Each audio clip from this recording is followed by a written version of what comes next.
Place to be Nation, welcome to what will be episode number 28 of NWA Crock and Roll. I am your host, Shawn Kidd, but before you listen to the proper episode, which full transparency we recorded a few weeks ago, just a few things I would like to share with you. And joining me for this is my co-host on NWA Crock and Roll, who actually isn't on episode number 28 proper because he had an assignment in the field, but he is joining me for this announcement, so to speak. Colin McDougall, how are you doing, Colin? I'm very good, Shawn. How are you? I am good.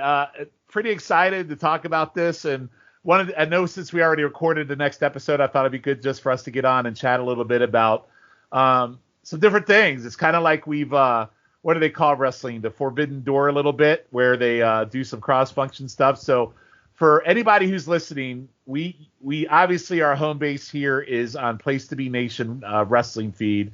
We have been here now a little over 18 months now. We're on episode number 28. Obviously, episode number 1, we started with April of 85 on this podcast. Colin has been here with me since the beginning. But about a month and a half ago, had somebody reach out to me from the Wrestling Index website, which is a website which not only has news and things, etc., but what also it has is a bunch of different wrestling pods that they put together and they put into one spot. So people that want to go in and check the news, they also promote some wrestling pods on there. And they reached out to me and said, hey, we would love to put your podcast over here on the Wrestling Index. And so we've been going back and forth, obviously talked to Scott, who runs the Place to Be Nation wrestling family here, and to get his okay. And we can now firmly announce that we are also over on the Wrestling Index feed and website. So, Colin, any thoughts on that as we kind of have a broader audience now? We'll talk a little bit about that in a minute. And we'll also, for those that might be new to Place to Be Nation, we'll talk a little bit about that as well. Yeah, so welcome anyone who's new to listening to the Crock and Roll podcast. This is an excellent opportunity for us, certainly. It's, the Place to Be Wrestling we've sort of grown over the last certainly the last couple of years, but in the last year or so, because of everything that's gone on, we've sort of grown even beyond what we thought was possible about a year to 18, or almost 2 years ago now. Quite strange that it started from a humble podcast with two guys to where we're now multinational. By the way, two guys that this has been 10 years, I think they just celebrated at this point, 2011, I think. Yeah, last February just passed. Yeah. Yep. Two guys who just wanted to get their opinion across, and now we've gone. Anyone who is obviously listening just now knows that myself and Shawn probably don't live the closest to each other. But it's grown into something special. It's grown into something really, really good, and we're glad that we can expand even further. So welcome anyone who's listening to this for the first time. Yeah. So for those from wrestling, so first off, I would like to thank Tim at Wrestling Index for reaching out and putting us over there on the website. For those of you that are listening from Wrestling Index, or for those of you that might want to check out Wrestling Index, they have a ton of pods over there, very similar to Place to Be Nation, which we'll talk about in a minute for those that are new to Place to Be Nation, with reviews, news results, current wrestling, past wrestling, old school wrestling, just a real potpourri of. He's got a real cool collective of wrestling pods over there to select from that are from different feeds, it's just cool, kind of like bringing everyone together. It's almost like a summit of maybe wrestling pods that might not a lot of people know about, because obviously everybody knows the wrestling pods like Conrad and things like that, the mainstream ones, but there are a lot of good ones out there that aren't as mainstream. So it's kind of cool that there's a website out there that actually brings all that together. So thank you, Tim and Wrestling Index, for having us. And Wrestling Index, we're very, very happy to be over there. But I also thought we'd take a minute to talk about Place to Be Nation Wrestling. So you heard Colin talk a little bit about, it started with two guys, that would be Scott and JT, who created Place to Be Nation, and started with the Mothership, which is a Place to Be Nation podcast where they were doing old school reviews, they were doing sporting things, and now they still have the Mothership. They're fastly approaching episode number 600. They were doing old school. I think their timeline just ended for WWF 92, and I think they're getting ready to start 2007. So really, really great podcast, 600 episodes.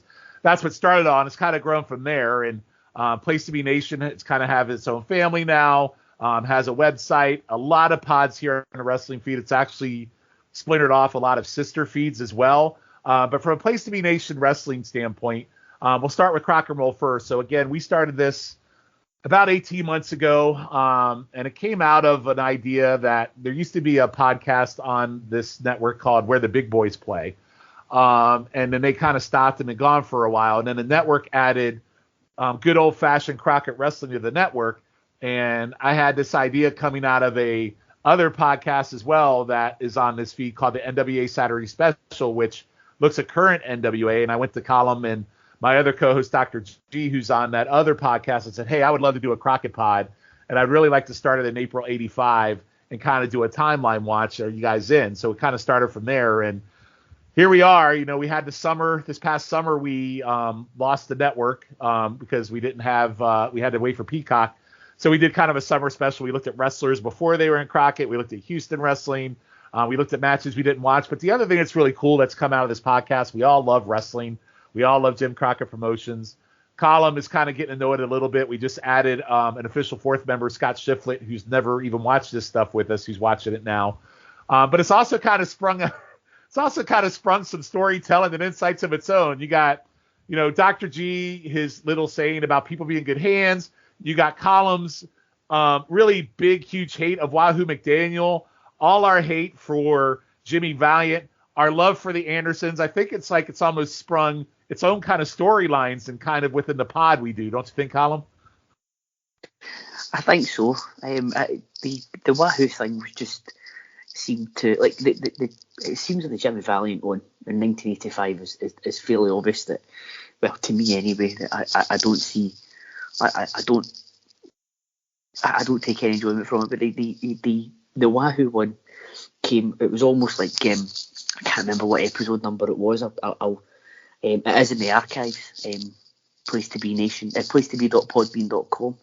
The Crock and Roll archives are on there. I don't know if they'll go on. I don't know if they'll go on the Wrestling Index, but it was sort of a heel turn from me because I was last to review Wahoo versus Ric Flair from Florida. I think was it the first Battle of the Belts? Battle of the Belts. Yeah, Battle of the Belts 1. Conveniently, we're about to record Battle of the Belts 2 in a few weeks, but yes, Battle of the Belts 1. And you and G gursed over it. Matt Souza, who was our fourth horseman that night, gursed over it, and I came out with a 1.75 star. And it just all went from there. So it's leading up to the big face turn where I watch a Wahoo match, which I'll give 5 stars at some point.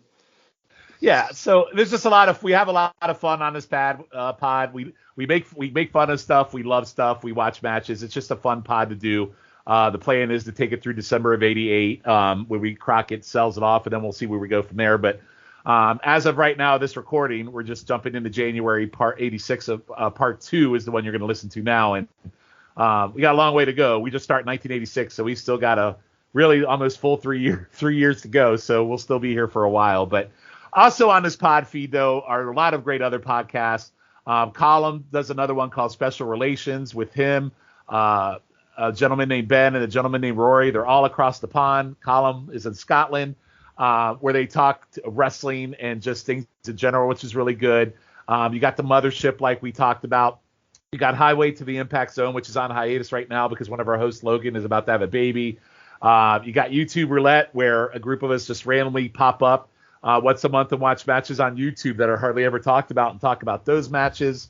I'm trying to think, Colin, what else am I missing on here just to give people a perspective of all the things they have here on Place to Be Nation? You've got we're bi-weekly. You've got the weekly NWA Saturday special, as you mentioned earlier on, where every Saturday morning, Dr. G, our Crock and Roll horseman, and Scott we'll talk modern day NWA, previewing or reviewing the last week and giving some updated news and notes. That is every month. There's Talking WCW, where it's Jenny, Tim, and Greg on that one. They sort of focus on and highlight one wrestler a month, or sometimes one concept. They have had like a War Games episode before, and they'll each pick a match and they'll talk about it. That's always good fun. And then there's PTB NXT as well, where Jenny and Tim do it with Jake, and they go through they've gone through the network era NXT, so they're still going through. I think they're in late 2014 now, or they may just be about to tip into early 2015. So it's getting good, but you've not got any of the big names yet. So I'm trying to think on the last episode. I don't think they've quite reached Finn Balor debuting yet. Mm-hmm. So you know that'll give you sort of an idea of what that is. So there's something that there is one thing that I certainly take pride in on the Wrestling Network is there is something for everyone. You don't need to. You may not like everything that's on there. You might not. Hopefully you will, but if you don't, that should deter you from listening to it, because there is something for everyone. Absolutely. So again, welcome everybody who might be new to our podcast from Wrestling Index. We're very happy to be over on Wrestling Index. For those of you that listen on PTBN, give the Wrestling Index website and the pod feed over there a listen to as well. A lot of great pods over there as well. So we hope you guys enjoy what you hear. Check out some of those other podcasts we mentioned. There's probably a bunch we missed as well, Column, but a lot to pick from here on the Place to Be Nation Wrestling feed here. So please give everyone a shout, and let's share the love a little bit with all the wrestling pods that might not be mainstream but are still great content. So with that, I am Shawn. He is Column. We are going to jump right now into January Part 2, which is episode number 27 of NWA Crock and Roll. High backdrop. Look out, look out. It's Tully and Arn Anderson. Tully Blanchard and Arn Anderson both are here. They both take him. What are they going to do? They drive him. They hold him. They've got him. Rick now starts to chop on him. Right to the throat. Back and forth. Look at Rick. Look at Rick now. Taking that shoe off. Just humiliating. Here comes Sam.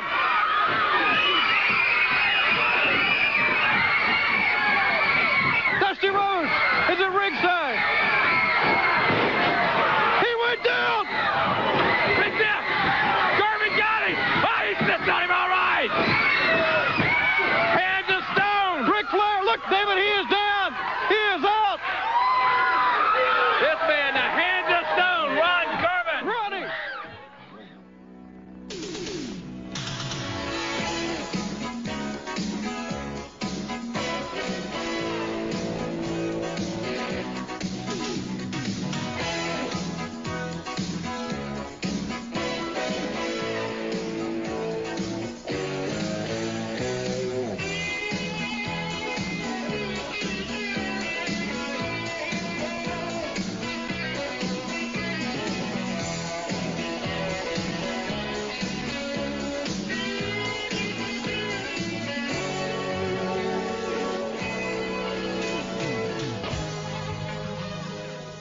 Place to Be Nation Wrestling, welcome to episode number 28 of NWA Crock and Roll.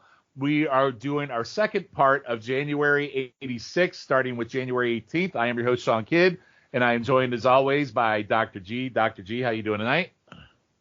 I'm doing great. We're enjoying good old January 86, although it's a little tough not having, Callum around, but wow, I'm telling you, this is when stuff really heats up. This is prime Crockett time right now. I mean, this year I think it's going to be the best year of the years that we cover.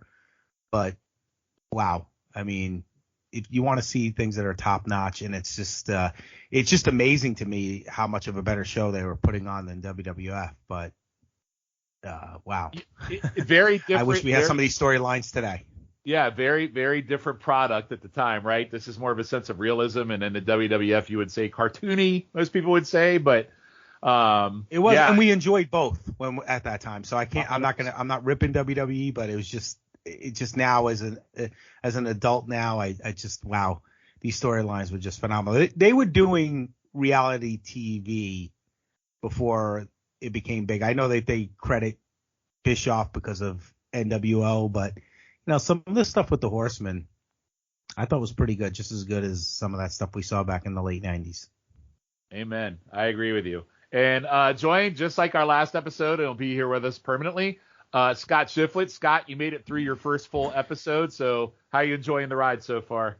Oh my God. Like, as Dr. G was saying, it's just amazing television that we're watching right now. The storylines are so great. And like Dr. G brought up a good point, like comparing it to now a little bit, like, WWF at the time and WE's like known little kitty and everything, but this was like in your face. Like, last episode we saw Baby Doll getting slapped in the face, and like, more like one of the, like, for the teenager, like, it might be for like the teenagers and for the adult crowd that we're seeing like NWA, and that's what we're seeing with AEW right now. So it's a nice little time capsule that's 35 years ago, which is pretty interesting how wrestling is cyclical. That's a good way of putting it. And, but that's, we were talking about in the last episode that Shawn was saying about he gets a little bit with the Jimmy Valiant character. Well, there you go. There's, your character for the kids.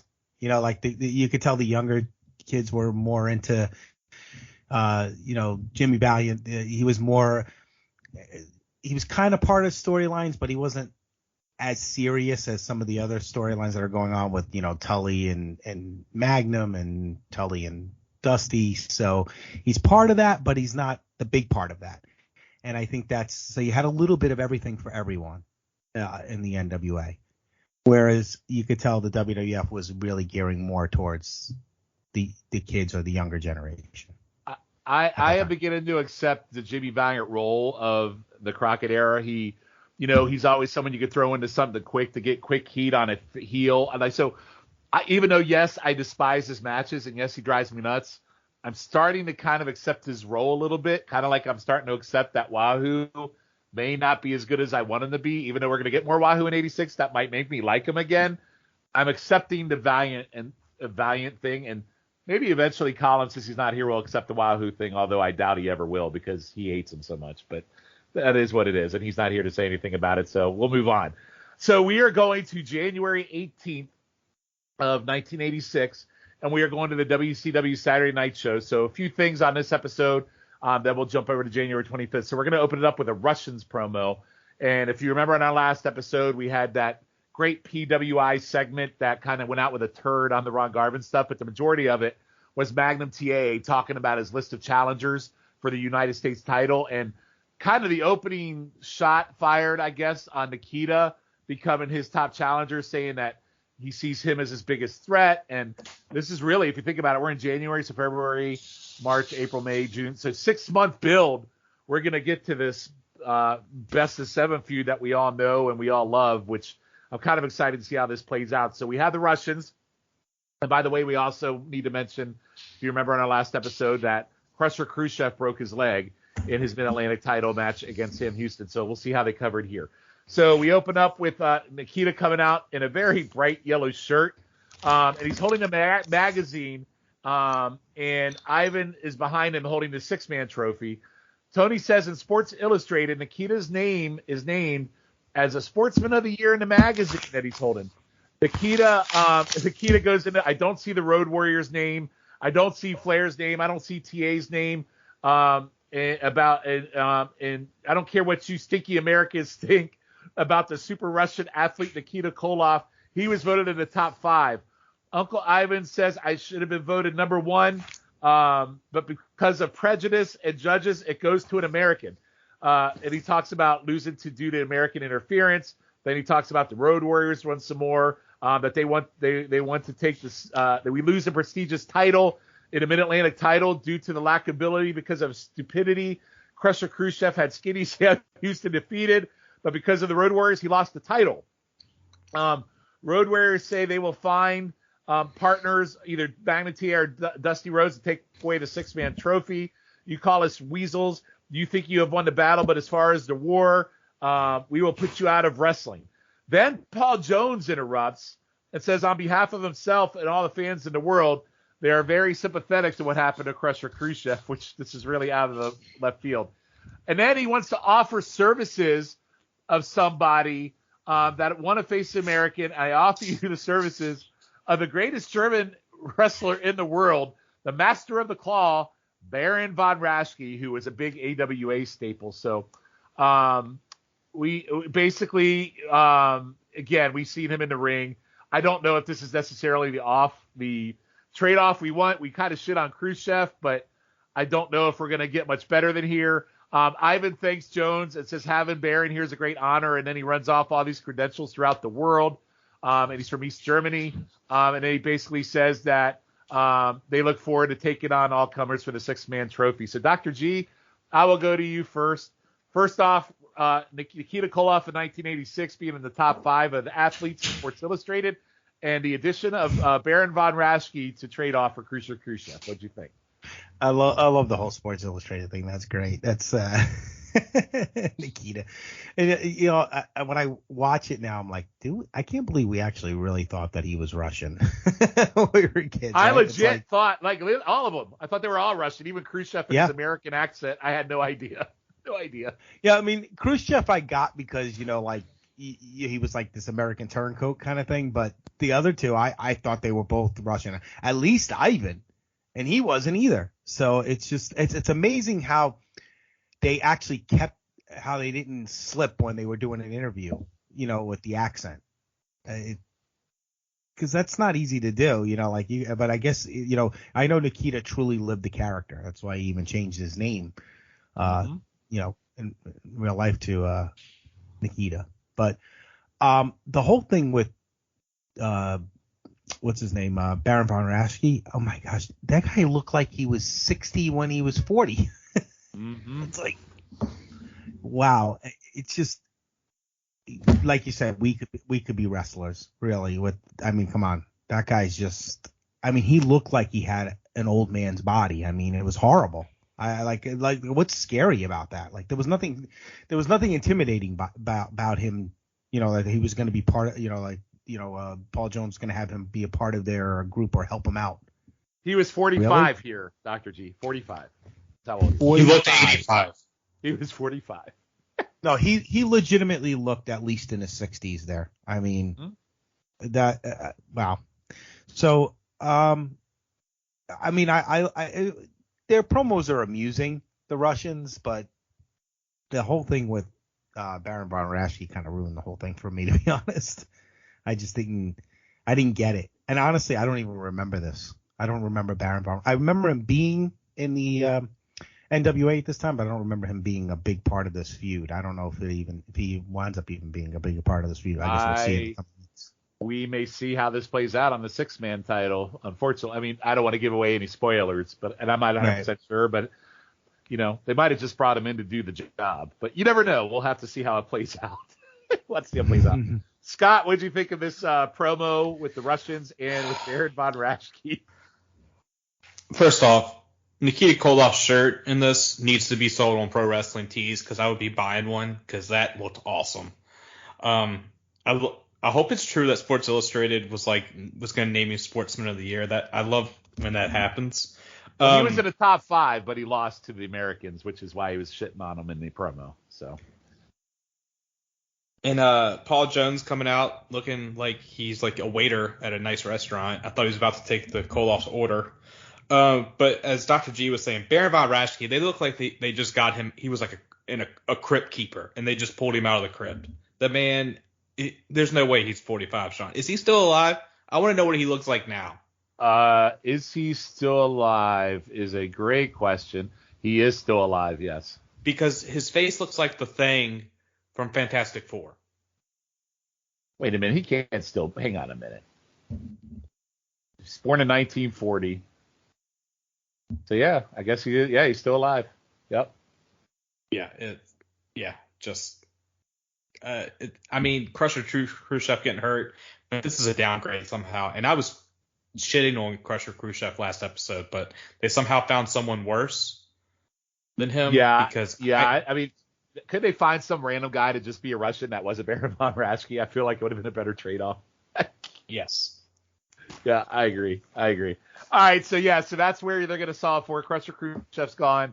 They have the 6-man title saw for. They got Baron Von Raschke there, and obviously they're selling the Road Warriors and a partner, either TA or Dusty Rhodes, to go after the 6-man titles. So then we go into a promo with Arn. And earlier on the show, Dusty Rhodes' doctor actually came on and says Dusty no longer needs his boot. So we're in January. He's had the boot on since October. Tony says Arn is concerned about what we heard from the doctor on that boot. Arn says he prides himself on not coming out and making a fool of himself, but he is furious. He's talked to doctors and lawyers and intelligent people. Dusty Rhodes had a broken leg, but leading doctor in sports medicine today, Dusty Rhodes' doctor has cleared it from wearing it. Now he wears it as a weapon, right or wrong. Jim Crockett Promotions hasn't done anything about it. He intentionally hurt Ole with it, kicked the steel toes, like a 20-ton piece of steel on your foot, which had me laugh because there's no way it was a 20-ton piece of steel on Dusty's foot. You get kicked by it, and you'll be as rate as I am. Nothing more than a weapon. I demand something be done and get the boot off. And they want to lock me in the cage like some kind of animal with that loaded Dusty Rhodes boot. He goes, I'm telling you, David Crockett, doctor, check your memory last time you were in a cage with Arn. What happened? Run through your mind So basically he's threatening Dusty and saying, remember the last time you were in a cage with me? I broke your fucking leg, you fat bastard. That's basically what he's saying. So, Scott, what'd you think of this nice, quick Arn promo? No, my man's just killing it. I love how he's threatening. And this is where Crockett keeps saying, you got 5 days, right? Or is that – no, that's another promo. Sorry. That's another one coming up soon. Yeah. But, yeah, just so great. And, I love how, they point out that the babyface Dusty was cheating and that he can no longer cheat. But the way they're doing it, they're still making themselves be booed. And it's just a masterful act. Yeah, Arn, the great thing about heels and the great thing about Arn, they believe in what they're saying. In some cases, what they're saying is true. So he is very full-on heel here, but he's actually making total sense in what he's talking about. Dr. G, what'd you think? Agreed. I love it. And I love how they become the victims when they originally was the ones that broke Dusty, hurt Dusty's ankle. And now they're turning it around like they're the ones that are getting wrong. I love it. It just, again, the realism of it and the way Arn handles it and just some of the things he says, and it's just the off-the-cuff things that he says, and he just does it so well. And even if he messes up something, it's still funny and you still believe it. It's like he's flawless. I didn't realize how, you always heard Arn's a good promo, but as I'm watching this stuff and really we're, really digging deep into this era, he's really just phenomenal. I mean, I know he doesn't get mentioned in the top 5, promos of all time, but he's pretty close to it. If he's not there, he's close. Let's put it that way. Definitely top 10. I agree, and I like how he's selling the boot, and he's talking about being locked in a cage with him and threatening Dusty about what I did last time when you're in a cage. This is just good stuff. And I'm with you. Arn is easily probably, for me, I know we got there's the greatest wrestlers in the WCW NWA history coming up towards the end of the year for the list this year. Arn, I don't know, might easily be in my top 5 for me. He's been killing it since April 85, and he continues to kill it here. So we'll see how this plays out with the whole boot saga. But we're going to move on to our next segment. And this is actually the final segment that I wanted to talk about because this is a big deal. This one, it's about 10 minutes long. It involves Ron Garvin and Ric Flair and a cast of characters. So Garvin's out with Tony. Tony says, Flair knows you are here today, Ron Garvin. Garvin says, I understand you have to wait your line and take your turn. I know I'm in line. People want Ric Flair in 1986. Dusty Rhodes is one of them. And Dusty makes it risky business. As this risky business, it cracks me up. Risky business for Ric Flair. I'm one too. So it's double risky. Garvin says he proved his point. And then they went back and they showed the match from December that we talked about on the 28th, which was one of the best matches we've ever seen on the show. Then we come back. Tony says Garvin, basically Garvin can go toe to toe with Ric Flair. Garvin says Flair, Ric Flair, he actually comes out and shoves Tony out of the way, and he gets to Garvin's face, and they butt heads, which is an amazing visual. And basically it ends up in the ring. They get into a fight. They go back and forth. And in the end, Garvin actually knocks out Ric Flair. And David Crockett here It's freaking absolutely. I mean, this is just amazing stuff. He's surrounded by, at the end of the day, he's surrounded by Sam, TA, and Dusty Rhodes. Garvin says, "Look, he's out. The world champion is out here bragging. I told you it was risky business. This is what it means. I tell you, we're ready." And then we go to break. We come back. Tony says we are here with two very irate men. And by the way, in this whole thing, David Crockett got knocked out. So I didn't want to. I'd be remiss if I didn't mention that David got hurt in this whole thing, which was even better. Tony says we come back, and JJ says it was a cheap shot. It took 4 men to do it, like a pack of wolves, to try to degrade the world champion into 4 horsemen. This is Alliance is trying to pick us off. Dusty says he doubts Garvin's fists are hands of stone, but Dusty Rhodes was out here with that boot. And this was just fantastic angle that got over again. Garvin as a top face to go after Flair. Flair's knocked out. Dusty Rhodes says, Tully says Dusty Rhodes will get what's coming to him. And this is how we end the show. So this whole angle, I didn't go line by line, but ultimately the faces versus the heels. The Ron Garvin narrative of being the top face after being in that terrible PWI segment knocks out the world champion, and it's a huge angle. Furious heels, faces brag. Dr. G, what did you think of this whole thing? I thought it was amazing and absolutely well done. Amazing stuff. And there you go. Now you insert Garvin into all this. It's just, I love the way they intertwine all the storylines, but it ultimately really leads to one thing, which is everybody really wants the world championship. That's the main thing. But it's Garvin knocking out Flair, the crowd just losing it.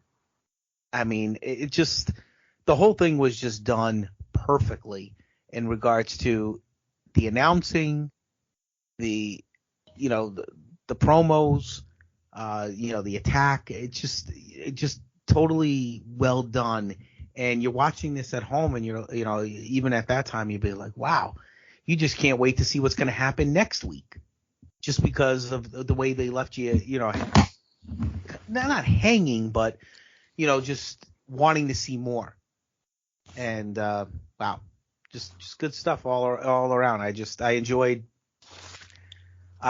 how they made Ronnie Garvin's, he did have, the hands of stone. That was his moniker, and how they utilized that big, right hand at the right time. It wasn't every time that he was, yes, in some matches he would do it, but when they're setting up a storyline, they used it perfectly in this instance. And again, it shows, oh my gosh, could Ric Flair actually lose the championship to this guy? They always did that, and that's because everybody wanted to chase the world champion, and they loved making the world champion look vulnerable at times. So this way, they knew the faces had a shot at possibly beating him. And so when you wanted to go out to the matches, if it was Ron Garvin versus Ric Flair, you want to pay for that match because you're like, well, could this be the night that Ric Flair loses the championship? Yeah, it's just good. It's just good stuff with Ron Garvin. It's so funny. He is the real Nature Boy based on that PWI segment, but it's so bizarre. it's so bizarre that he has this banger match with Flair on the 28th. We don't really revisit it until the tonight, which is the 18th. But in between, they had that really terrible segment of PWI. It's like, what are they trying to do with Garvin here? They want to make him look like a badass that can be Flair. At the same time, they're trying to humanize him as a face a kid could get around. So just really bizarre booking, but I love this. Scott, what did you think? Oh, I loved it as well, Shawn. I'm glad we got to see the highlights of their match, where we usually have a chop battle, and we have another chop battle as they battle all through the set. I love Tully and Arn running out, and just quick as a button, Garvin takes out Flair and does his little he sits on him, which is insult to injury, which they say that's what Garvin does when he knocks out his opponents, is he just sits on them like king in the castle. And I love how then with the promo, Tully calls out Garvin, Arn threatens them, and I got the first hint of War Games here. Yeah, baby, yeah. So I was like, oh, that's something. And this is crazy because we're in January, and I'm pretty sure Great American Bash is in June. So this is 5 or 6 months of booking right here. And we saw that with Magnum, with the PWI segment and everything. And it's just, this was just amazing. I got chill bumps twice during this watch for this week's episode. This was the first time. Yeah, this was good stuff, because this is where you see, now you're saying Arn, making the threatening remarks. This is where he got his name, the Enforcer. He was the one always he was the tough guy of the group. He always threatened somebody. He was always, throwing out that challenge. Even though there would be times he'd be that chicken shit heel, but for the most part in the group, that's why they called him the Enforcer. He was the one that was going to talk tough and back it up. Hey, one thing I want to add about this promo with the heels at the end, a great line by Arn. He's so angry and he feels like Flair's his family. Goes, Arn goes, I take this as a personal insight on my family. And he says, if I put your baby in a stroller and push him down a mountain, how would you take it personally? I thought that was fantastic. Like he's like on fire. Like there is no better promo than Arn Anderson. I will in this. I don't care if it's Flair. I don't care if it's Tully. When it comes to reality promos and just speaking it how it is in terms of how maybe a real person would talk, it's Arn Anderson. It is. Like anyway, so and even when he messes up, if he even messes up a word or something like that, it just comes off so real you don't even care. Yeah, it's just so good. But all right, so that ends 118, and we're going to transfer right to January 25th Saturday Night Show, and we kick it off with Arn promos. So Tony's with Arn, and Arn's out with the TV title around his waist, and again the national tag around his shoulder. Arn is smiling and says, he goes, "You heard what we had heard." He talks about about the boot, and Arn says the bottom line is that he bumps into people's in bathrooms and malls. Dusty's, I'm going to break your leg. And Dusty, this is that. Because he says he's going to take him out. Dusty, like everyone else likes to do, just runs his mouth. What's he going to do? And talks about the national tag team titles. And David Crockett knows what he did to Ole. I've known my whole life Ole will be back shortly, and we will go back to being the national tag team champions. But I'm excited. And David Crockett, you overbearing, obnoxious individual, you got a letter I want you to read here on the air. So he's totally shitting on Crockett. He gives me immense gratification. So David Crockett smiles a little bit. Arn says, will you please read it? And listen to this, Dusty Rhodes. Arn starts reading it. It's basically Bob Geigel saying that there's 10 points to this letter. And the gist of the letter is Dusty Rhodes can no longer wear the special boot. It's illegal. And that's the ruling out of one of the best friends of Dusty Rhodes, out of his mouth, David Crockett. Dusty, my friend, you can't wear that ball-peen hammer on your foot anymore. You got to go back to being a regular guy wearing regular boots. David Crockett gets really shitty here and says, well, you wouldn't have had to wear the belt in the first place if you and your family hadn't have broke it. Arn calls him gutless. And again, just another phenomenal promo here from Arn. And this is where David Crockett, Scott mentioned earlier, gets really shitty about 5 more days on that national tag team titles. And David Crockett is just a pure smug dick here. So Scott, I will go to you. So a lot of stuff going on here. The letter from Bob Geigel. Dusty takes off the boots. David Crockett says 5 days left on the national title.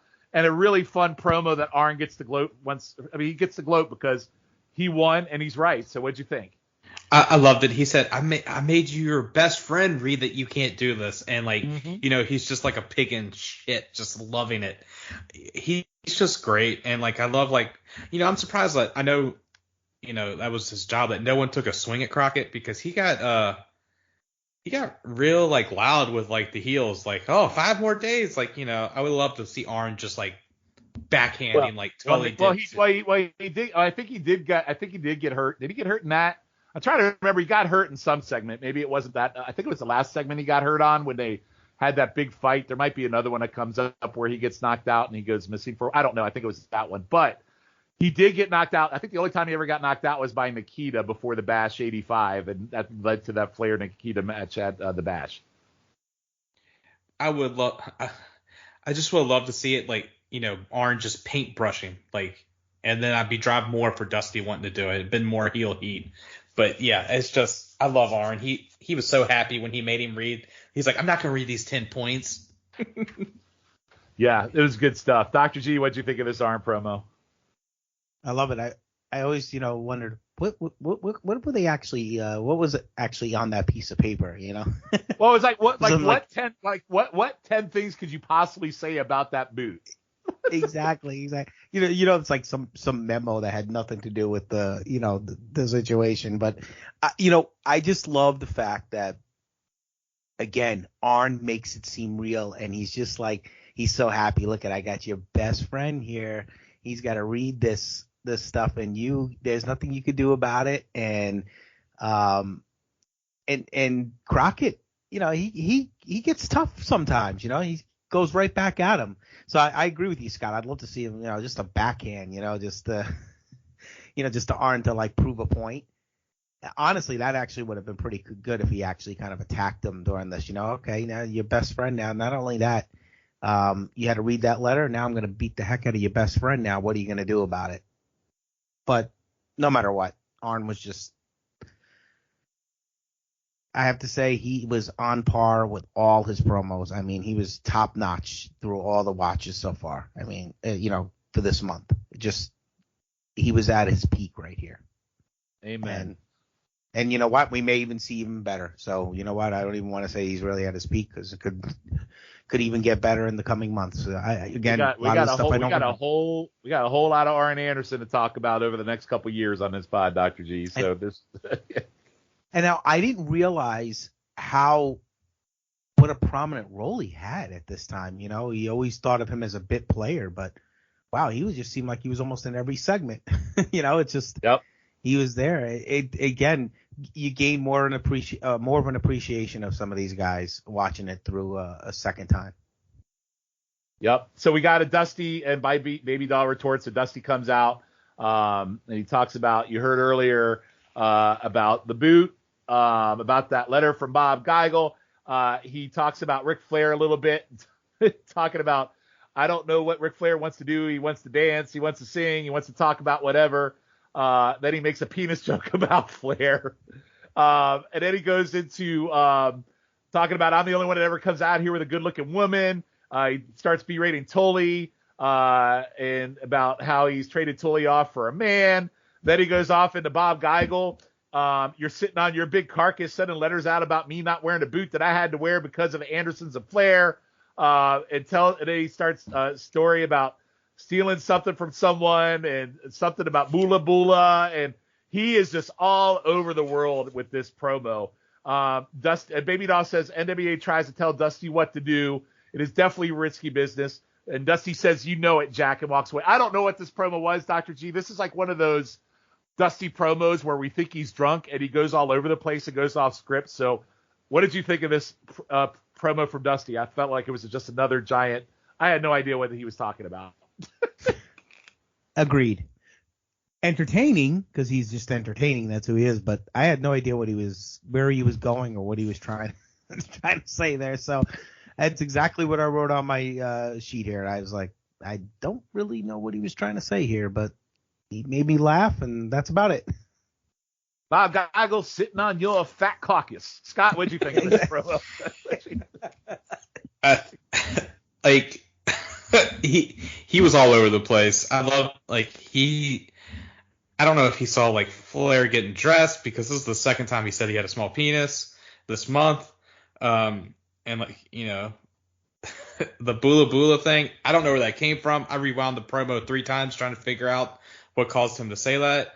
The risky business thing, did that come from when the gorilla? No, I don't know. Risky business. No, I think he got it from Risky Business, the movie, because that was kind of the thing in '82.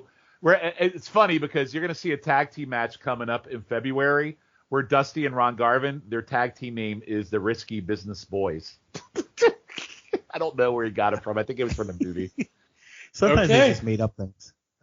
Yeah, or he can make up things, or maybe he's like Tom Cruise in Risky Business as he's a pimp and Baby Doll's his hooker. I don't know what he's talking about, Scott. I have no idea. No idea. But Dusty does these once in a while. I think we've had 4 or 5 of these over the course of this podcast where he comes out, he's drunk, he shits on Flair, does a little bit of realism, and then tries to be funny and walks away, and we're all left confused. But we're still entertained. But he does these a lot. So I had to throw this one in. It's been a while since we've had a crazy Dusty promo with no direction. So All right, our next promo, which is our final promo of the night, and then we have a match that's going to take us out for the month of January. So a really quick discussion here on the second half of January. So it's Tully and JJ back out. JJ is out in green, and Tully Blanchard says it didn't take long for JJ to get mainstream, and he praises JJ and his fashion. And he says Dusty Rhodes comes out here and tells half truths. It is true. Tully comes out with whole truth. It talked about how he left Baby Doll and something about his mother at a grocery store and went with his father to a gym to train. Said just crazy shit. Baby Doll is given designer jeans, takes designer out and puts on Vanderbilts, but doesn't look like a swan, looks like a brontosaurus. So he shits on Baby Doll. And then he talks about looking confused. And then he actually needed a moment to rethink what he was talking about, which popped me. He brings up the Superstars on a Superstation that is coming up on February 7th, which we'll be watching on our next show, actually. And it'll be Dusty versus Tully without a boot and a whole new game. So it'll be for the national heavyweight title. Tully says Jimmy Valiant talks about being Dusty's friends that dropped him on his head on the concrete, and basically talks about he is going to take the national title away from Baby Doll, calls Baby Doll a sheepdog, and then some random woman walks out and just starts kissing Tully, and Tully says he sees all this stuff happening at the airport and lounges all the time, and how can you top that? And he walks away. So really, again, just a promo that went all over the place that was to sell, I guess, the February 7th national title at Superstars on the Superstation, and to sell Tully as a Playboy. Dr. G, what did you think of this quick Tully JJ segment? Tully was good in this promo, but I just I don't know. I wasn't feeling it like some of his other promos. I don't know if you agree with me on that. I just I mean, I will say this episode, this 125 episode feels like a lot of filler versus like it's building to the Superstars on the Superstation, but right. It feels really filler and not a lot of stuff that's really happening. I don't want to say nailing it in because that's not the right word, but it just seemed like they I think they didn't want to advance storylines anymore because of the Superstars on the Superstation. So they were just, like you said, kind of just like filling in the blanks right now just to kind of get to that next point. But definitely not as the promos were not as strong as the ones on the previous episodes.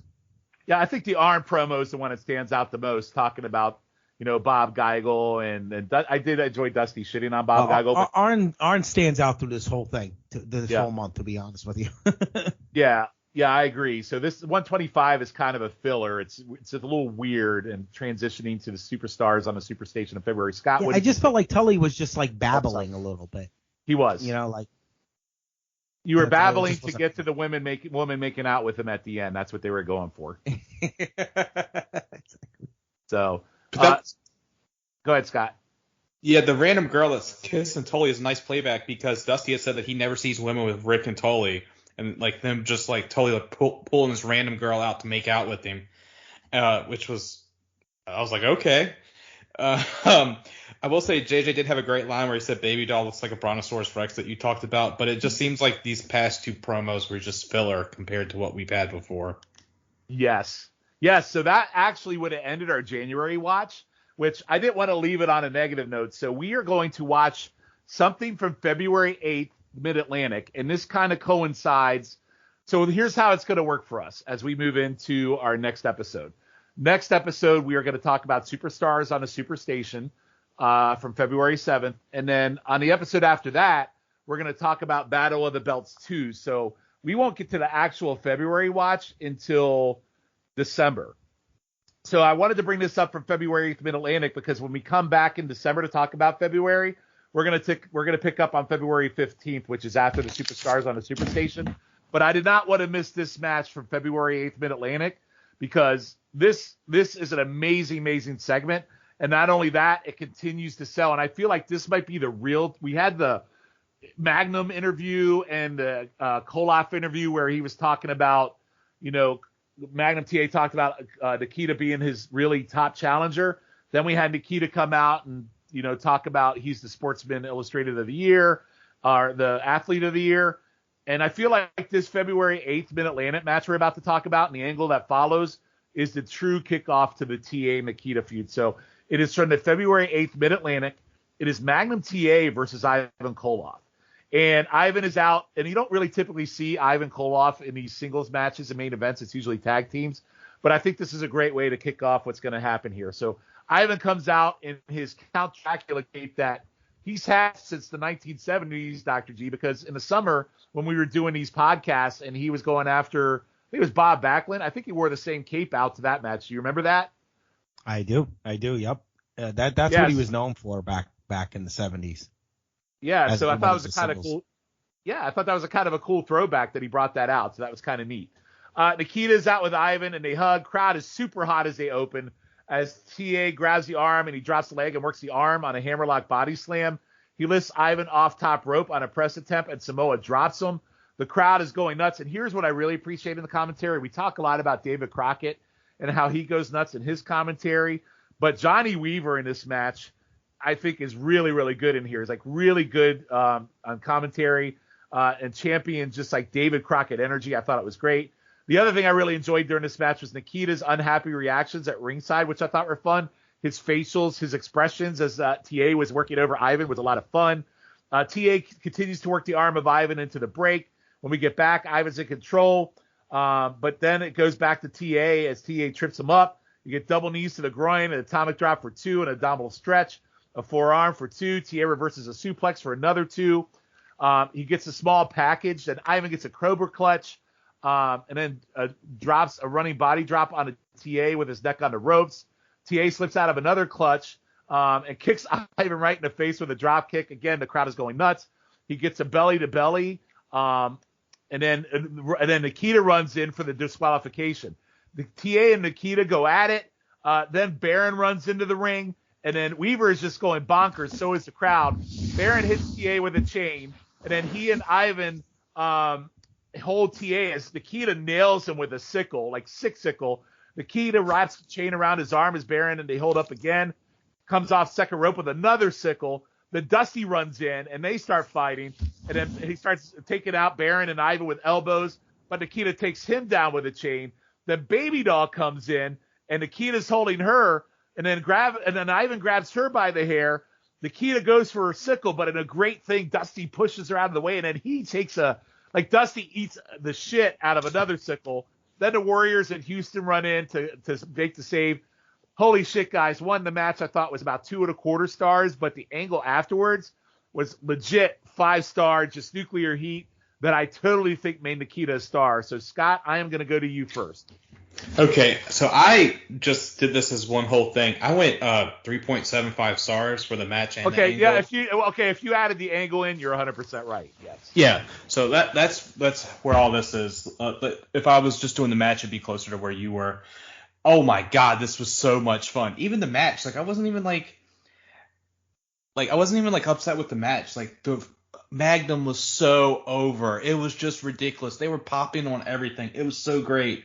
I will say that Magnum had a nice reversal out of a Cobra clutch that Ivan kept trying to go to, and then we had the belly to belly with Nikita running in, and how I mentioned earlier this episode how I got chills watching these promos. This is where I got chills for the second time. This was just nuclear, from the thing with Baby Doll to Dusty saving himself, the sickle from the middle rope with the chain wrapped around it was just great. Nikita obviously learned how to jump from the middle rope because Crusher Khrushchev did not. I just love that. Nikita came off as a stone cold killer.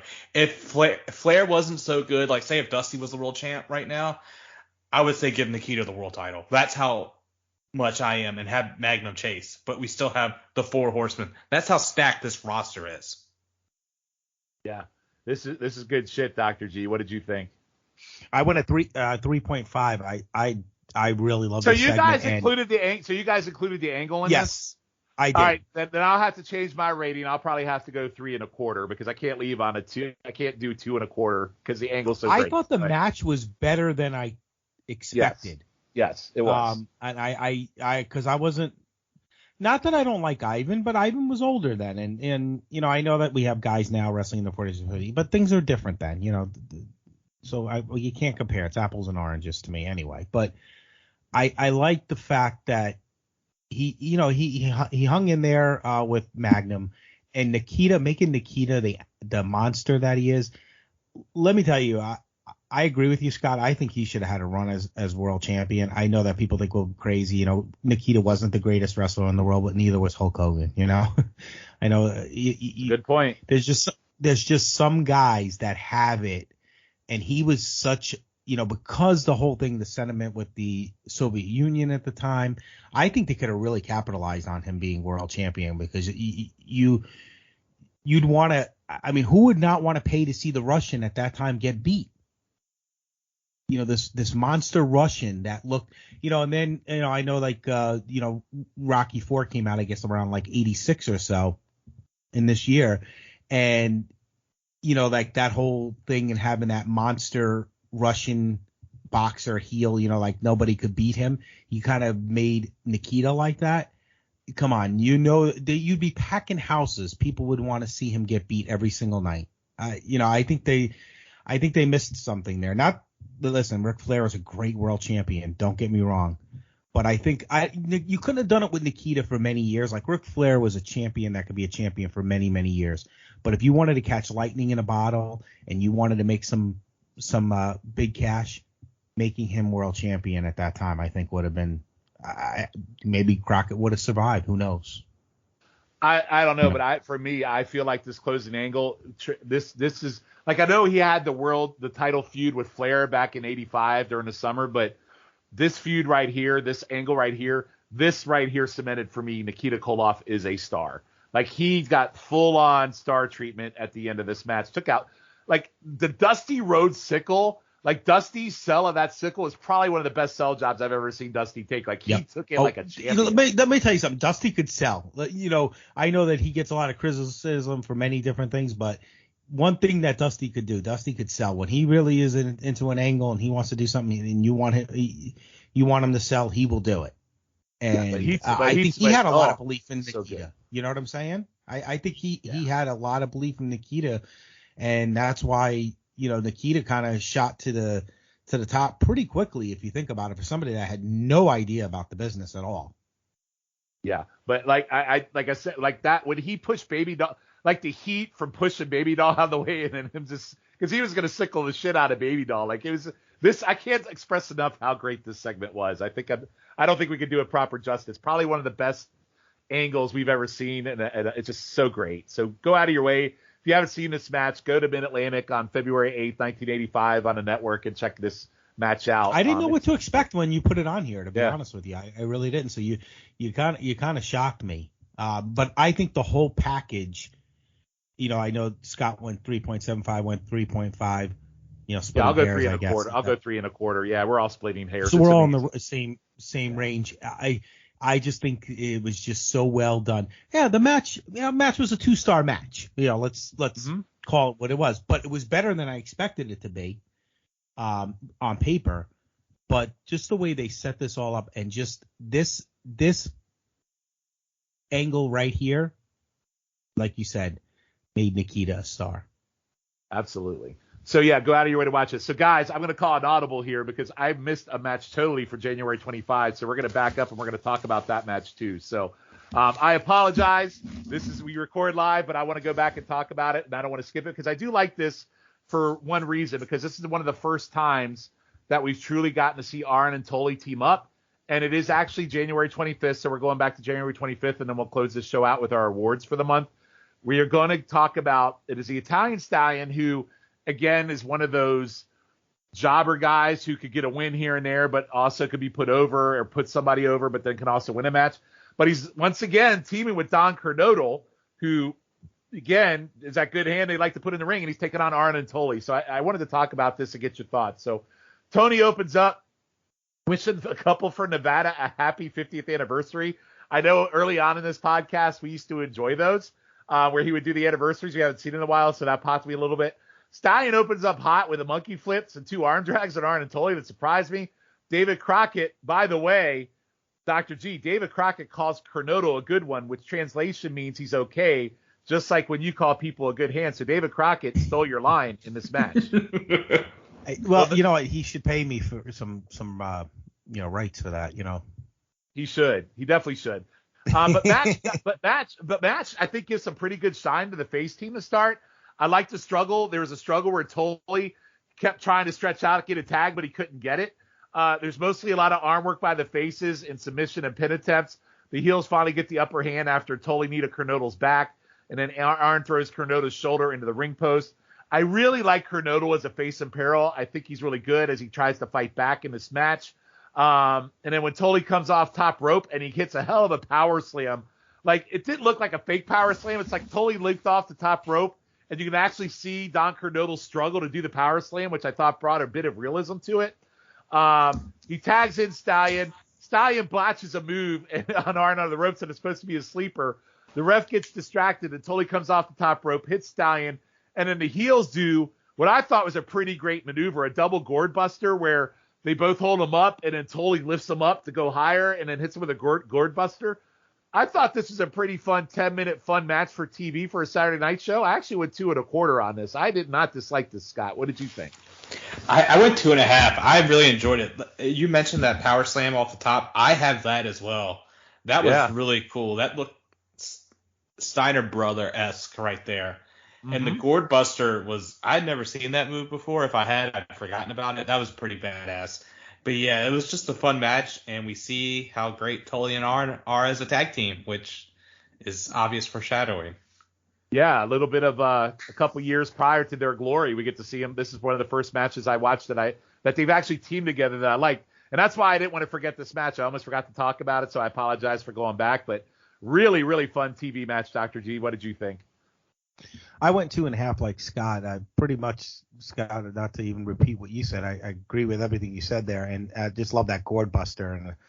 And you started seeing like this team gelling right here. Like, this is a future tag team right here. I mean, maybe at that time we probably didn't realize it, but now that I'm watching this back, 30, almost 30 years later, you kind of see the formation of a great tag team for the future, as we know they would become. So, yep. Good stuff. 2.5 stars on this. It wound up being better than I expected. Again, looking at it on paper, I know Cornotto, he does a pretty good job, but with the Italian Stallion, I wasn't sure how it was going to be, but I wound up really enjoying it. Yeah, full disclosure, I almost bypassed the match, but I was watching something else and I let it run, and I started watching it, and I'm like, holy shit, this match is pretty good. Because I'm like you, when I see Italian Stallion, I'm like, okay, jobber match, move on, right? But then I saw Cornotto was in it, and I said, okay, Cornotto, Dr. G, good hand, let's watch it. And I'm glad I did. It was a really underrated gem that if you just want a good, solid 10 minutes of fun tag team work that you're seeing the blossoming of one of the greatest tag teams of all time, this is one to watch. So I'm glad. Again, I'm sorry I went back to it after the fact, but I did not want to miss it because I thought it was a rare kind of find for people to go back and watch. So go ahead and check it out. So guys, that actually takes us to the end of January. So we covered a lot of ground this month. I mean, obviously a lot more happened in our first half of January. We had some fun matches and really kind of on the fence promos, but I think the matches we got on this second half have been pretty good. So we'll go right into our awards. So our David Crockett Award, which means it doesn't have to be David Crockett. It's like the best moment or thing that happened in this month of January. So the David Crockett Award, Scott, what would you give the David Crockett Award to? This is hard for me. I went with the Flair Garvin skirmish, like that whole thing. But this was like 1A and 1B with what we spoke about with Nikita and Magnum and Ivan and Dusty at the end. But I like the Flair because it made both of them made this, like Nikita a threat and made Garvin a threat as well. But since they're going for the world title, I just had to make Garvin and Flair the David Crockett Award winner. Okay. Dr. G, David Crockett, moment or thing that was the best on this month? I was having a tough time with the two angles that Scott were talking about. So, but I'm actually going to go, especially after even talking about it more on the show, I'm going to go, believe it or not, with the TA, the TA with Nikita and Ivan and all. that really just that angle brought Nikita into superstardom. And although, like I said, the angle with Garvin was awesome as well too. I really enjoyed that, but I just like this one a little better. I felt I was marking out a little bit more on this one. And especially that we interviewed Nikita too. I think it just kind of, I don't know, I just had especially talking to him about a bunch of the stuff that I kind of put it over for me. But you could do 1 and 1A, easy on those two angles. But I had to pick one, so that's the one I'm going with. This one's tough though, because you opened up January 4th hot with the Tully baby doll angle, right? Then you have all the Arn stuff with the boot and his heated stuff. Then you have Flair Garvin. And then I'm going to have to go. I think I agree with Dr. G. I think the 2-8 match and angle with the Koloffs and Magnum, like, I think that's a late runner for one of the best segments we've watched in the history of this podcast from an angle standpoint. So I think I'm going to go with Dr. G. I think I'm going to go with the Nikita stuff at the end of that 2-8 match. So, yeah, I loved it. Okay, so this one's going to be tough too. The Arn Award for the best promo. So, Dr. G, I go to you first. What was the best promo on this show? On this month, I should say. Ooh. Yeah. Well, to me, it's all Arn. Yeah. So Arn wins his own award.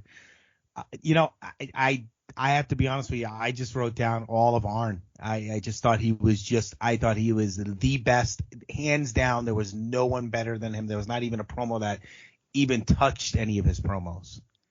Now, if you're gonna ask me to pick which one, that one's a tough one. I'm sorry. I just say Arn. I will go with. Is that okay? Yeah, it's fine. I'm gonna go with Arn too. But if I had to pick one out that really related to the times and the way people thought and just a chauvinistic pig point of view, I would have to go to the one where he talked about women's places in the kitchen and making babies.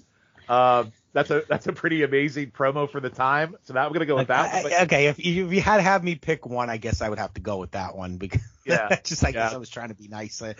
But yeah, that one was phenomenal. But honestly, he is the MVP promo guy of this month. Yeah, absolutely. Scott, what do you think? Best promo, Arn, word? Yeah, I'm just going that Arn Flair promo on 1-4, just the combination of Flair acting like the dead fish on the ground, Arn saying the women's only good for two things. So that's just some great promos, but I think that's my top tier one. And I was like, had that penciled in. I was like, I'll see if something beats it, and nothing beat it. Absolutely. So this one will be interesting. I'll be curious because Scott might go. I think Dr. G and I might be aligned, but I think Scott might go different. The Dusty Broken Leg Award, which is the best angle award. So the best angle we saw here in January, Scott, what would you say it is? See, this was rough for me because I had the 1A and 1B, and I think I'm just going to stick with Flair and Garvin because you guys have seen more Garvin than I have, and this made him a legitimate star when you knock out Flair and then sit on his chest. Yeah, this is tough. This one's tough. It's very tough. I could also go with the Tully and baby doll stuff at the beginning of January 4th. The Garvin stuff, I really love the knockout and then butting heads, but yeah, I think I'm going to have to go with Nikita on the best angle, Dr. G. You know what? I was having a tough time with this myself, but I think you and I are in line there. Although, again, the Garvin stuff was awesome. You could actually pick both. Like it's 1A, 1B. It's like either or. Yeah. It's really, you don't lose in either one of them. They're both so great. No, but if you had to, you told me, George, you have to pick one, then I'm going to have to go with the Nikita. Because again, that just, maybe it's just because it took me by surprise. And when you put that on there, I'm like, okay, why is this on here? It wasn't Nikita, Magnum versus Ivan. I wasn't really that impressed with looking at it on paper, but then when I watched it, I was like, wow, that's why you put this on here. Dr. G, that's why I watch every single show to make sure I don't miss something that's relevant. You do a great job, and we appreciate it. No, I appreciate it too. It's a lot of fun. All right, here we go. This should be a good one. The Jimmy Valiant Award for Worst Match. Scott, I'll go to you first. Oh, come on. We all know what it is. Crusher Khrushchev versus Pez Watley. It was horrible. And it's sad that this is how bad Crusher Khrushchev was this month. The match where he broke his leg is not my worst match of his. All right. Worst match for me, Dr. G, would have to be Valiant and Eaton. I think that's the one I scored the lowest. What did you pick? Yep. Just looking at my notes here. Yep, that's the one I picked as well. But so Arn and Valiant totally both won their. Scott. So Arn and Valiant both won their awards tonight. Yeah, they oh gosh, that's Khrushchev was pretty bad. You guys, did he actually break his leg or was it his knee? I don't remember. Because I was looking that up. Everywhere I looked, it said knee, but maybe it was his knee. It's really irrelevant. He sucks. Yeah. All right. You don't want to wish anybody be injured, but yeah, maybe he needs a break to come back better. I don't know. He was terrible. Hope so. I hope he comes back better. Can't get any worse. All right. For So our Magnum Award, which is based on the best match we all I think enjoyed the most, was the Tully TA match at Starrcade. So what's the best match for me? The best match tonight.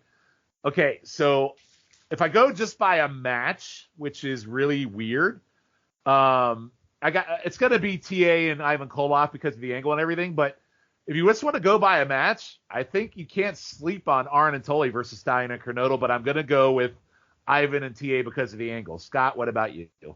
Yeah, I'm finally getting Magnum TA as the winner of this. The TA versus Ivan, just for the whole shebang.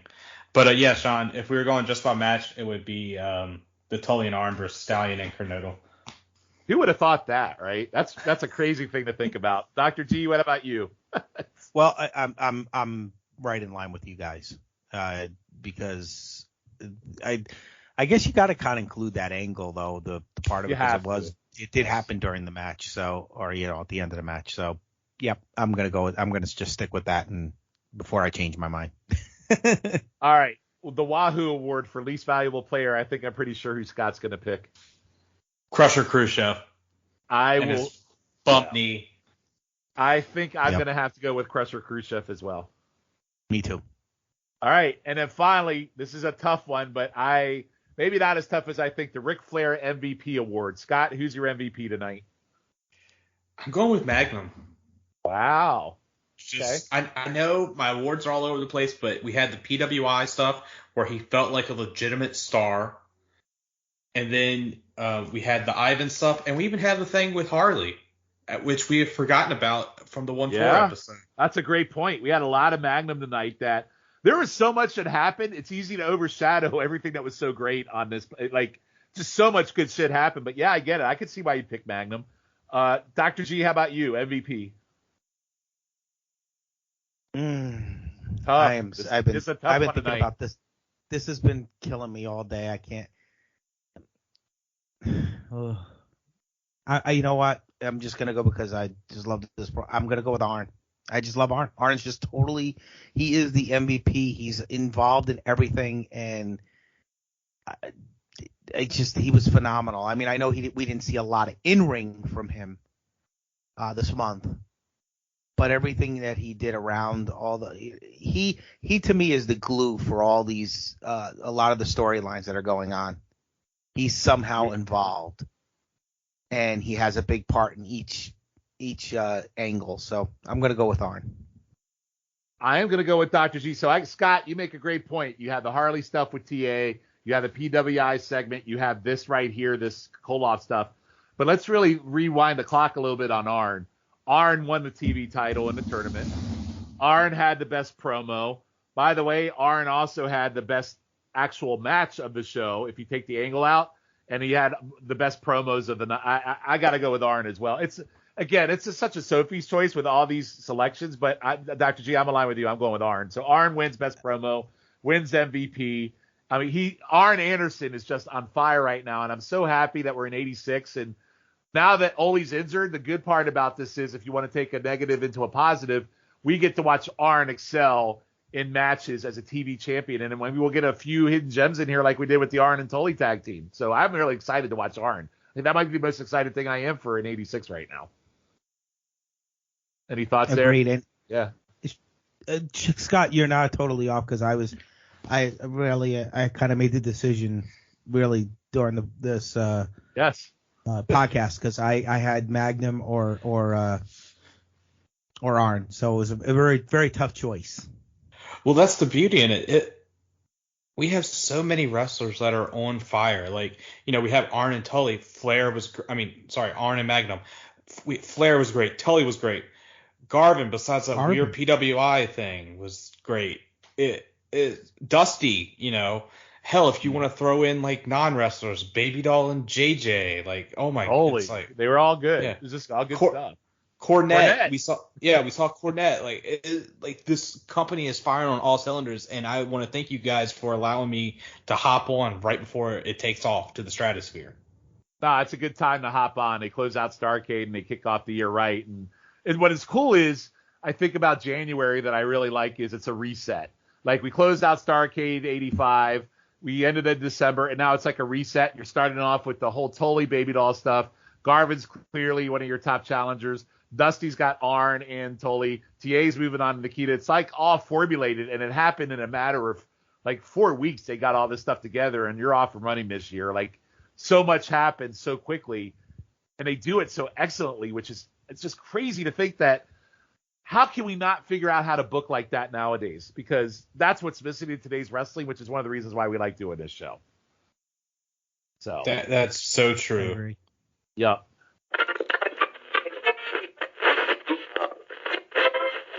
Hi everyone, Callum again from Future Times. First of all, sorry I couldn't make it to the actual recording. Absolutely gutted. I couldn't record this episode with the guys as usual. But as you can hear, they've done an excellent job without me. They haven't missed me one bit. And they were talking about some absolutely excellent Crocket stuff from January of 1986 again, and a wee bit of February as well. Also, just want to apologise for any poor sound quality you have that might be coming across. That is, I'm not recording in the usual place or with the usual gear, so there might be a bit of interference, and I do apologise for that. But yes, 1986, January 1986, Crocket is absolutely superb. I don't think I'm going to be blowing anyone's minds with that observation. The January the 18th, the Saturday night, two excellent promos from there. I agree with Scott that Nikita's shirt is absolutely fantastic. Didn't quite understand why Paul Jones would think that Russians want their help. The Russians want everything in their path. The year before, Paul Jones lost consistently to Jimmy Valiant and kept getting outsmarted by Jimmy Valiant at every turn. So I don't understand why the Russians would want their help, other than the fact that at this point in time in the 80s that Baron von Raschke is from East Germany. That would be the only thing I would think. Although Shawn would understand, given that Paul Jones is the Ric Flair of the mid card apparently. And yes, Shawn, I will say that without you being here, so you've got no reply to that. I look forward to hearing his response in February if he wants to try and defend it. But the Russians promo was great. What was even better was the Horseman and Garvin stuff. It was absolutely fantastic. Excellent segment all round. Star power coming out the wazoo, just pure chaos every way you turned. Ron Garvin becoming very suggestive in his comments again. After they're not going to make love, they're just going to wrestle. He comes out with Flair is the king of the rendezvous, and one day he'll need to rendezvous with me. I think that was very, very suggestive, but got the point across for Ron Garvin excellently there. The following week, Arn is just on fire. Tully again is superb.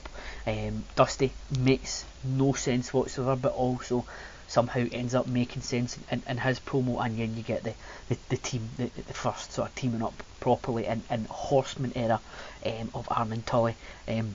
Match itself seemed a bit disjointed to me, and the crowd was sort of abnormally flat for this one. They were quite quiet, and I was quite disappointed with the match, if I'm going to be very honest. One match I wasn't disappointed with was Magnum and Ivan from 8th of February, Mid-Atlantic. The crowd was nuclear. The start to the match was superb. The match, the post match was unbelievable. Just everything about it from start to finish was fantastic. Apart from the Sam Houston promo that cut right in the middle of the match, which was very disappointing. But glad we got to skip over that one when we were talking about it.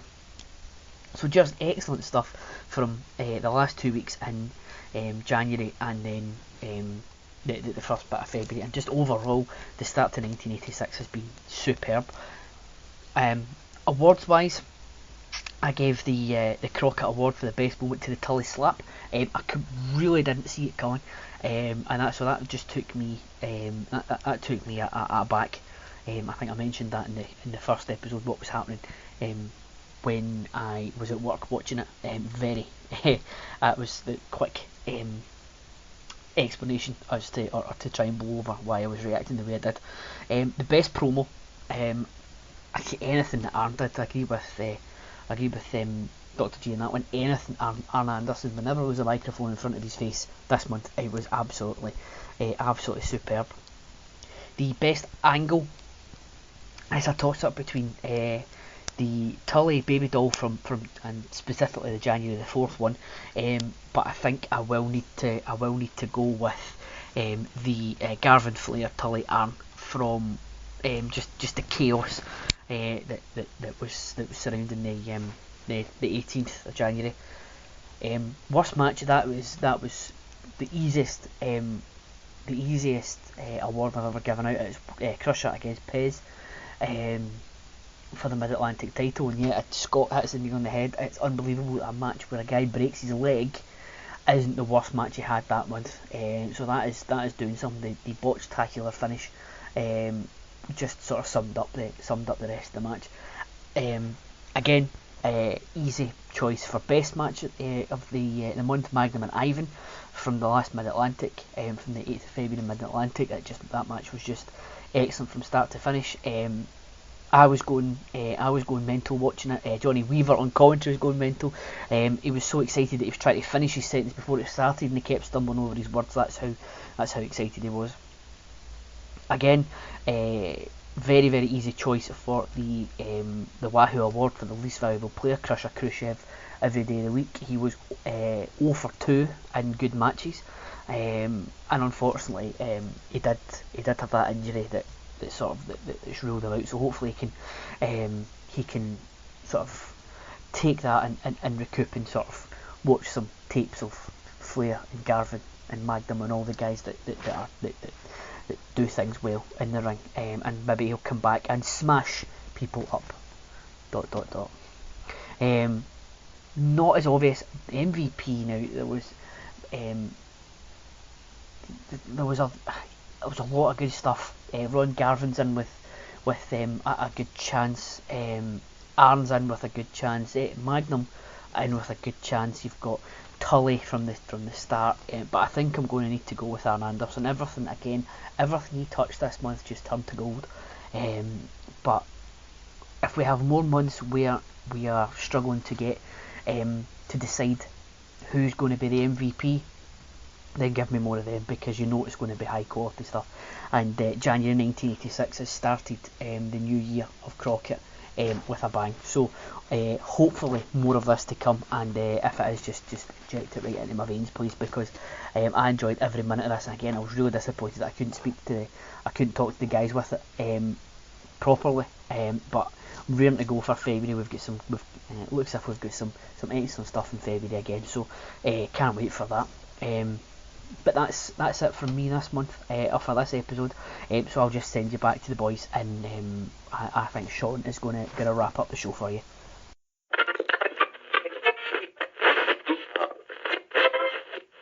So anyway, guys, that'll close out January. So January 86, our first month of 86 is over. So here's what we're going to do on our next episode. So our next episode, we are going to talk about Superstars on a Superstation from February 7th, 1986, I should say. And really, it's 4 main matches we get to talk about. So you're going to have Garvin versus Flair for the world title, which I think some of the people that I know put that on their greatest match list of all time in the top GCW list. We're going to have Dusty versus Tully for the national title. You're going to have the Road Warriors versus the Russians. And we're going to have the Rock and Roll Express defend the World Tag Team titles against the Midnight Express. So 4 huge main events that we're going to get to talk about that I'm excited. I have not watched this show in a long, long time, so I'm excited to rewatch it and get to talk about it with you guys. I'm also hoping, I'm pretty sure Colin will be back for that one. And then the other part of our second part of our watch after that for February, we're going to watch Battle of the Belts 2. And if you remember, Battle of the Belts of the 1, Dr. G, had that infamous Wahoo McDaniel versus Flair match that caused the whole Wahoo uproar. That's been legendary since the start. But the main event of that, I think, will have a very different feel to it because it's Barry Windham versus Ric Flair, which we'll get our first peek under the tent of Barry Windham, which, if I remember it for what it is, I think we're going to be in for a fun time on both those shows. So, and then after that, we'll go into our February watch after we watch those 2 on our next 2 episodes. So really exciting stuff coming up over the next few months here on NWA Crock and Roll. But before we go, I would like to do some plugs. So, Scott, I'll go with you. What would you like to plug? Yeah, just check out all the pods here. Everyone's just doing a great job and killing it with so much content. And that can be found on Twitter at Scott_Shiflett. Okay, and Trevor Murdoch's biggest fan, Dr. G, what would you like to plug? Listen to the NWA Saturday Special. I agree with you, Scott. A lot of great shows on the Place to Be Wrestling Network. So listen to everybody's show. Everybody puts a lot of hard work and time into shows, and we just have a great group here. So make sure you listen to it. I can be found on Dr. G PTB. Again, NWA Saturday Special, the new NWA we cover every week with Podfather Scott Criscolo. Drops every Saturday morning at 9 a.m.